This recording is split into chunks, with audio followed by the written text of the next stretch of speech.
দেশে জ্বালানি তেল নিয়ে সংকট যেন কাটছেই না। পাম্পগুলোতে ঘন্টার পর ঘন্টা লাইনে দাঁড়িয়েও চাহিদা মতো তেল না পেয়ে ক্ষুব্ধ গ্রাহকরা। সকাল থেকে রাত পর্যন্ত অপেক্ষায় থেকেও অনেক সময় কাঙ্ক্ষিত তেল মিলছে না, আর এতে চরম ভোগান্তির শিকার হচ্ছেন সাধারণ বাইকার আর চালকরা।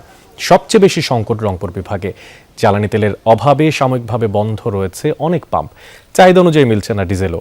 এছাড়াও রাজশাহী, চট্টগ্রাম, খুলনা, ময়মনসিংহ বিভাগেও কাটেনি জ্বালানি সংকট। ফিলিং স্টেশন মালিকদের দাবি, ডিপো থেকে সরবরাহ স্বাভাবিক না হওয়ায় এমন পরিস্থিতি। তবে কোথাও কোথাও ফুয়েল কার্ডের মাধ্যমে তেল পেয়ে স্বস্তি প্রকাশ করেন অনেক গ্রাহক। সবাই serial by serial fuel card দিয়ে তেল নিতেছে সুন্দরভাবে, পামালারাও খুব সুন্দরভাবে দিতেছে, এটা ওদের জন্য সাশ্রয় হইতেছে। ঘন্টার পর ঘন্টা দাঁড়িয়ে থাকার পরেও তারা তেল পায় না। তেল না পাওয়ার কারণে তারা বাড়িতে যেতেও পারে না, অনেকেই দেখা যায় রাস্তায় থেকে যায়, আবার পরের দিন সকাল পর্যন্ত ওয়েট করে। আমরা তেল নেওয়ার জন্য বিভিন্ন পাম্পে যাই, কিন্তু সেখানে গিয়ে আলটিমেটলি হচ্ছে আমরা যে পরিমাণ তেল পাই তাতে মাত্র 100-150 টাকা তেল পাই। সেই তেলটা আমাদের আসলে খরচ হয়ে যায় আমরা এই যে তেল সংগ্রহ করতে গিয়েই। জ্বালানি তেল সরবরাহ পরিস্থিতির আরও খবর জানাতে নারায়ণগঞ্জ থেকে যুক্ত হচ্ছেন সহকর্মী আমির হোসেন স্মিথ। ফিলিং স্টেশনগুলোতে কি অবস্থা দেখছেন, আর চাহিদা অনুযায়ী তেল পাচ্ছেন কিনা? ওখানে তো ডিপো আছে, ডিপো থেকে আসলে চাহিদা মতো তেল সংগ্রহ করা সম্ভব হচ্ছে কিনা?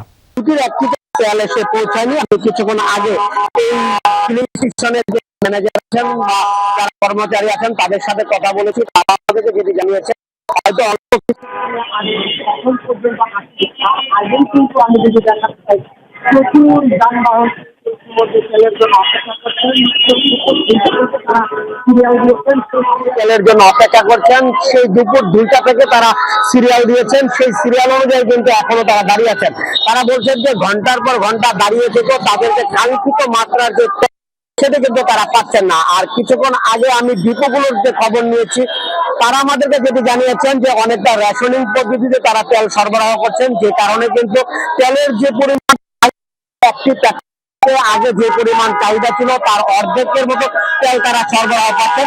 এভাবে কিন্তু তারা তেল যেটুকু পাচ্ছেন ততটুকু দিচ্ছেন সরবরাহ। তবে বাইকার যারা আছেন, যারা গাড়ির মালিক আছেন, তারা অনেকটা ক্ষোভ প্রকাশ করেছেন যে তেলের যদি সংকট না থাকে তাহলে পেট্রোল পাম্পগুলোতে কেন সরবরাহ ঠিক মতো করছে না, সেটি তারা আমাদেরকে বারবার জানাচ্ছেন। তারা ক্ষোভ প্রকাশ করছেন এবং পেট্রোল পাম্পে যারা কর্মরত কর্মকর্তা আছেন তারা বলছেন তারা যে পরিমাণ অর্ধেক মতো তেল পাচ্ছেন, অর্থাৎ একটা গাড়িতে 18,000 লিটার তেল, কিন্তু তারা দেখা যাচ্ছে যে 9,000 লিটার পাচ্ছেন। আমাদের সঙ্গে স্মিথ জানাচ্ছিলেন আসলে সেখানকার যে সার্বিক পরিস্থিতি, নিশ্চয়ই আসলে সেই জায়গাতেও এখনো সংকট কাটছে না। ধন্যবাদ স্মিথ আপনাকে।